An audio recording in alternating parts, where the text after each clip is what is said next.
All right. Well, guys, thanks so much for joining the conversation. This is Brian Stone with Keller Williams Realty, and I'm Jill Satterfield with Gershman Mortgage. And we just wanted to reach out and really be a resource to you, whether you're a first-time home buyer or maybe you're just thinking about jumping into the real estate market. We just want to have a great conversation and help give you some of those expert tips. So, Brian, I always like to start with you because I'm always so curious about the market, what's happening, what's going on. Can you fill us in? Is it a buyer's market, seller's market? What's happening out there? Awesome. Well, that is the biggest question I get, Jill. So thank you for asking that. It is a very strong seller's market that we're in currently. So we are even lower on inventory than we were this time last year, and it was a strong seller's market then. So it is definitely a time to net a lot of money on your house. But you know what's ultimately driving that is that there's more buyers in the market. That means that the supply and demand are in the favor of the seller. That doesn't necessarily mean it's a bad time to buy. It just means that we're a little closer to what our asking price is, and you have to pick the right house. Yeah. So what are you seeing as far as appreciation? I mean, when we have this kind of low supply, are homes appreciating drastically, or is it just the Oh same? my gosh, Jill, yeah. It's great for appreciation. And that's a plus side of purchasing when you're on an uptrend like this. Because I mean, it was a seller's market, 4 years ago. And people were like, oh, well, maybe I should wait. And those that bought at that time have appreciated so much Right. just because of the market and what it's doing. A good average to think about is about 4.4%. If you look at a national average Okay. year over year since I gotta World write War that one II. down, 4.4%. That's Yeah, awesome. since World War II, homes on average have appreciated about 4.4% year over year. Now, here in our local market, over the past year, we've seen some areas get 7, 8, Really? a few pockets that are even getting 9% year over year, just because of new construction or a lot of purchasing going on. So. All right, so let me be honest. If I'm a first-time home buyer sitting in my apartment hearing you talk about this is a seller's market, I'll be honest, that kind of spooks me. So is it a good time for a buyer to jump in, or should they keep renting? It is a good time because when you're renting, you are really just paying down somebody else's equity instead of your own, right? Yeah. And it's kind of a trick question because it really does depend on the buyer.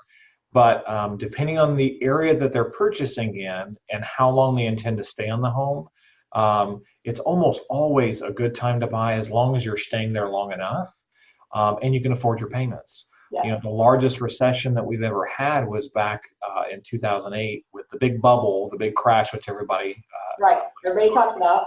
yeah, and that only took 8 years to fully recoup, and that's the longest time frame we've had. And so, I mean, anyone that's looking at staying in their home, in their home like 3, 4, 5 years, it's still a good time to buy as long as they're in a price range that works for them. Yeah. And so is there a good time to buy versus another good time? I mean, is there a bad time? Um, there's bad homes. That's awesome.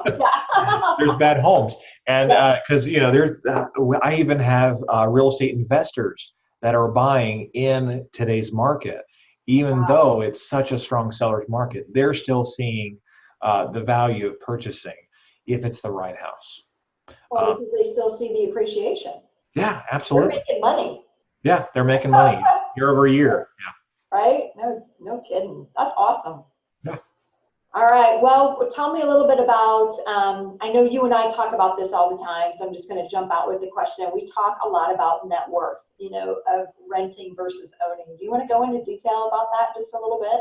Yes, yeah, thank you, Jill. That's one of my favorite topics. So, according to last year's national averages, the average net worth of a renter is about $4,200. So that's the average.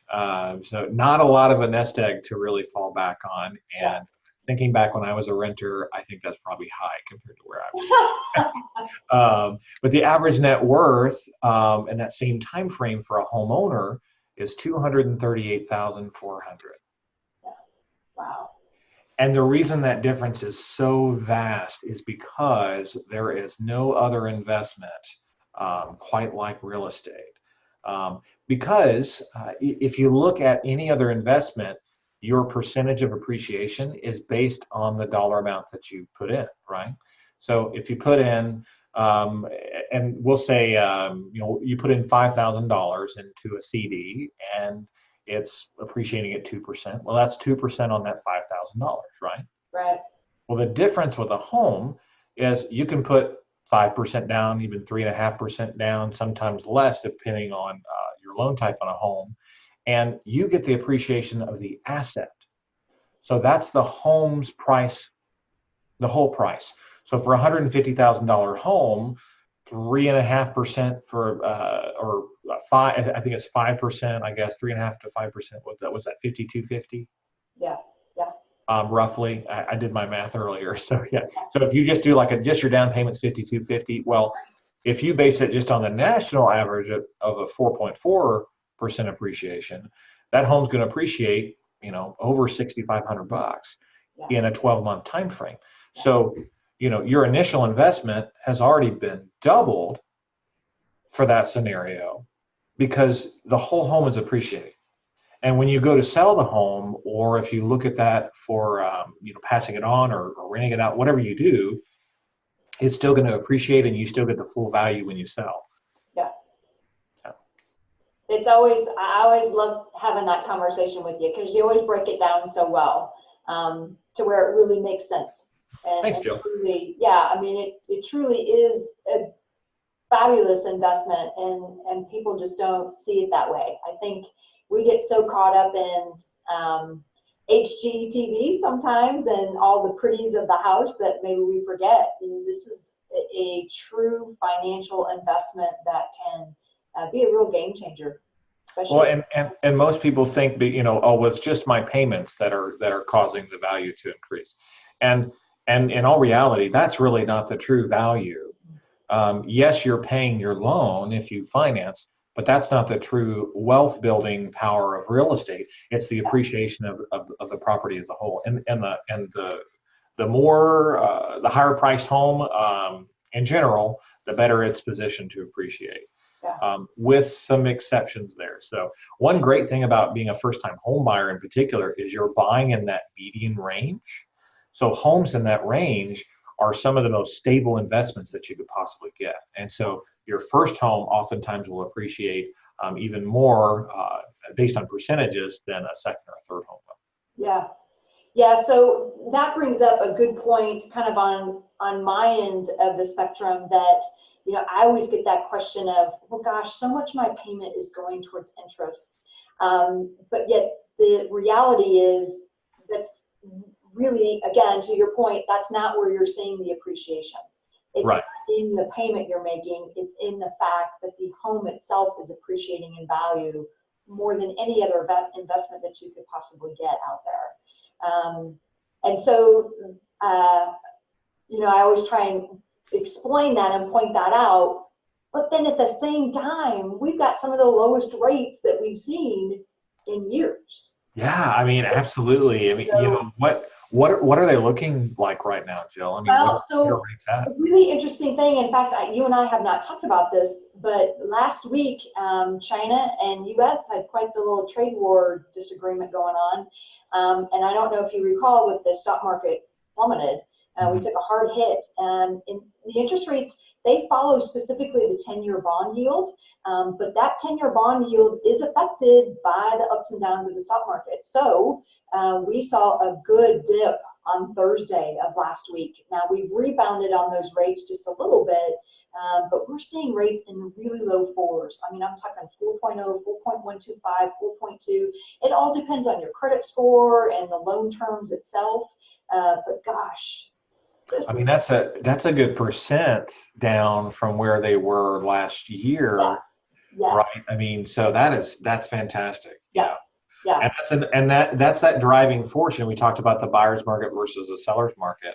Yeah. That's the connection there. Why we have even less homes on the market today than we did this time last year, because the rates are better. So it's such a good time to buy because you can lock in that lower rate. Yeah. Yeah. Now, the Federal Reserve has announced that they are not going to raise interest rates for the remaining of 2019. Okay.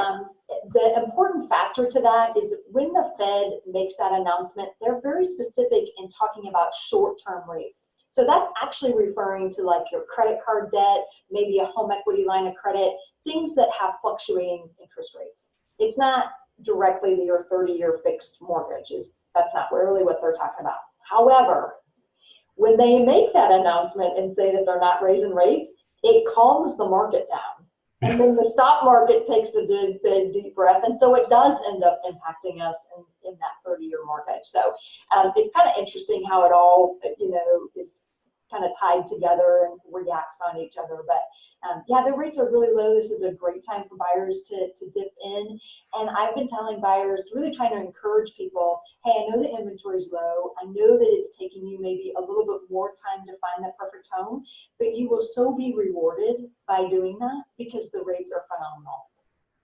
Well, that's awesome. And it kind of on that same line, is there a difference between different lenders, Jill? I know that's a question that I get a lot, or is there does it hurt your credit to check with multiple loan options?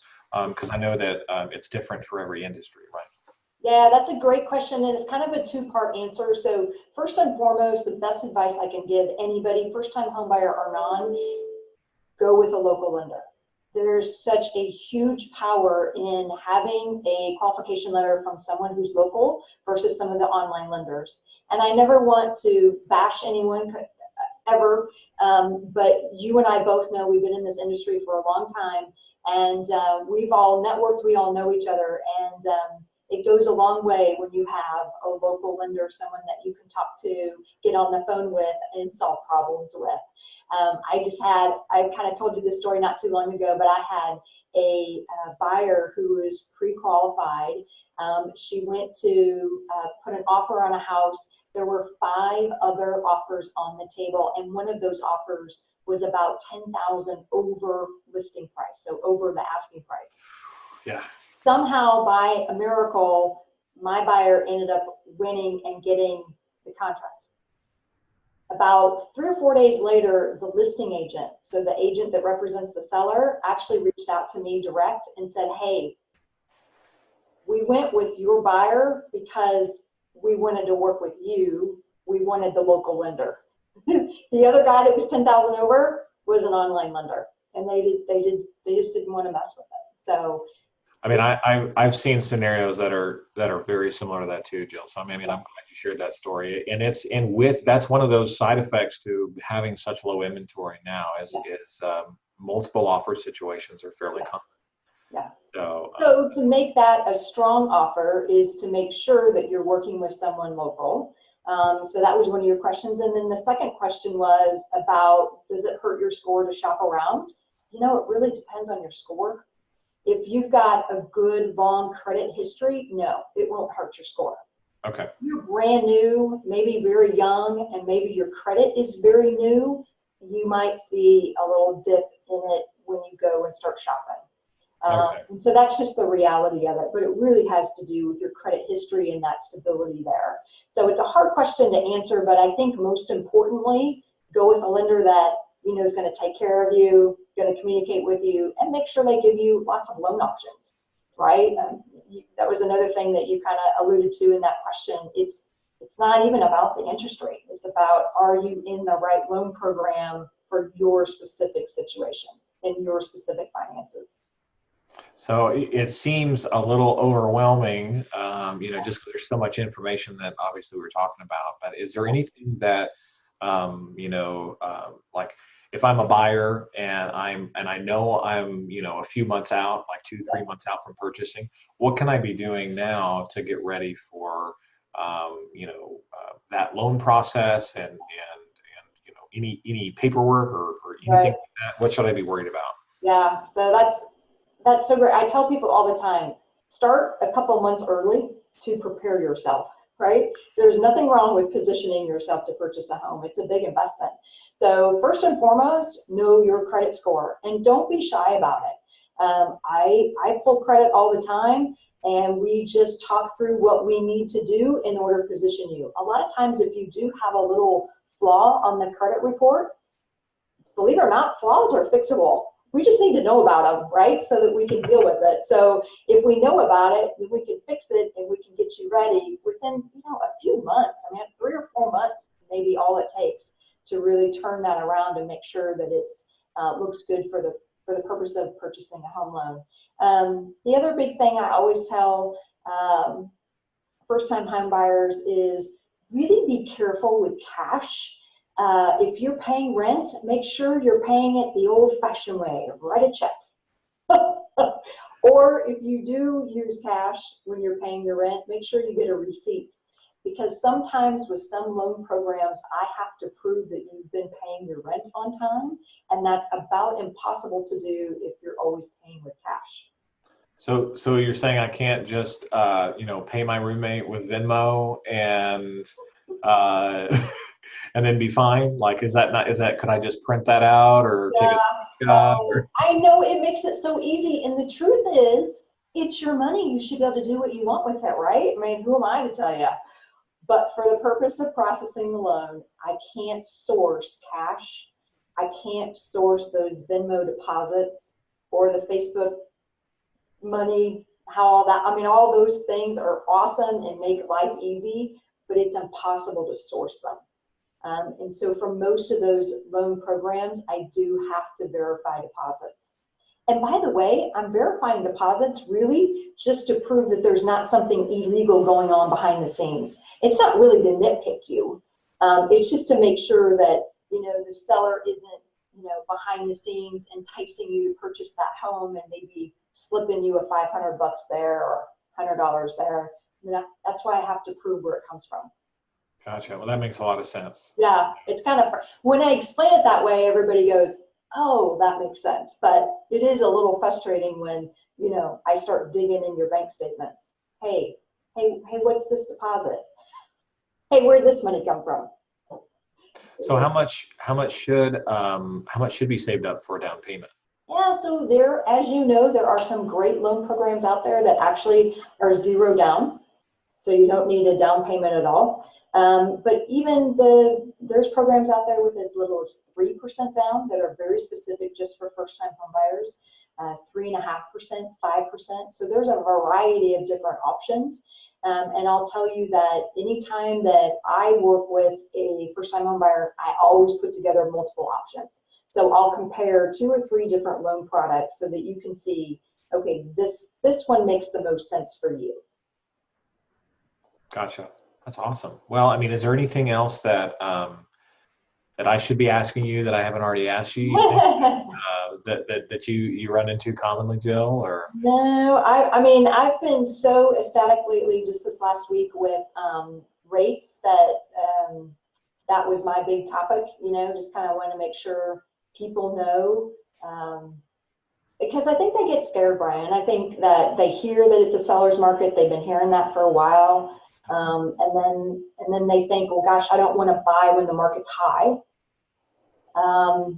But that's really not true, because we're going to continue to appreciate and the rates are really low. This is actually a great time to jump in. I'm glad you mentioned that, Jill, because I often use myself as an example. The home I'm in now, I actually purchased in 2015. Mm-hmm. And it has appreciated. In 4 years,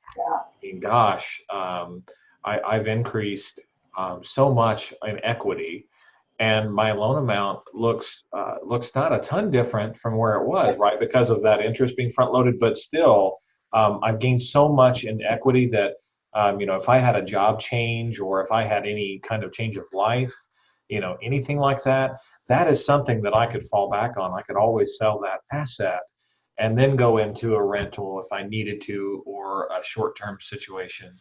And the beauty of that is, if I were a renter, right, and I had a total loss of like an accident happened or something like that, right? If I was a renter, then not only would I not get money back for changing my living situation, I'd have expenses I'd have to buy out a lease and probably not get my deposit back and find another place. So it's just the security. I know for me personally, being a homeowner is almost more valuable to me than just the dollars that we're gaining. Absolutely. So Yeah. yeah, Not to mention it's a great place to raise your family. yeah, that helps too. That Right. helps too. I'll throw in the heart of a mama card, right? Yeah. Us moms, we want a nice house for our kiddos. Absolutely. Well, Jill, I really appreciate you inviting me to have a conversation, and obviously we both love what we do, and love to see our clients get that American dream, right? That dream of home ownership, just because it's such an advantage long term. It really Yeah. But I think at the end of the day, Brian, you and I both have a heart to serve, and we want to make sure we help people. So hopefully, anyone that's watching or joining us this evening, they'll know you can always reach out to us. You can always ask us questions. We always want to be here to help. And there's no obligation to that. It's free. The information that we have is always free, and we want to make sure that we help people through it. Absolutely, absolutely. Yeah, no, that like I feel the same way, Jill. I mean, I think a lot of people get afraid to be sold on something. Yeah. And I can tell you, I've sold enough homes and worked with enough buyers to know that I can't convince anybody to buy anything that's not a fit for them. Yeah. And if I did, they would just find someone else. Yeah. It really is all about the buyer. It's all about the process. And so, yeah, I always want to come from contribution. I know you feel the same way. Yeah. Yeah. To me, it's coaching. When I start putting together those loan programs, it's let me just coach you through some of the pluses and the minuses to each program. But at the end of the day, it's their choice. And they are so much happier at the end. Oh, yeah. I mean, they're just thrilled with it. It's because it was their choice. Yeah, absolutely. Yeah. So awesome. Well, thanks for your time this evening, Brian. I really appreciate it. Yeah. Thanks, Jill. All right. Well, you have a great one. You too. See ya. Bye.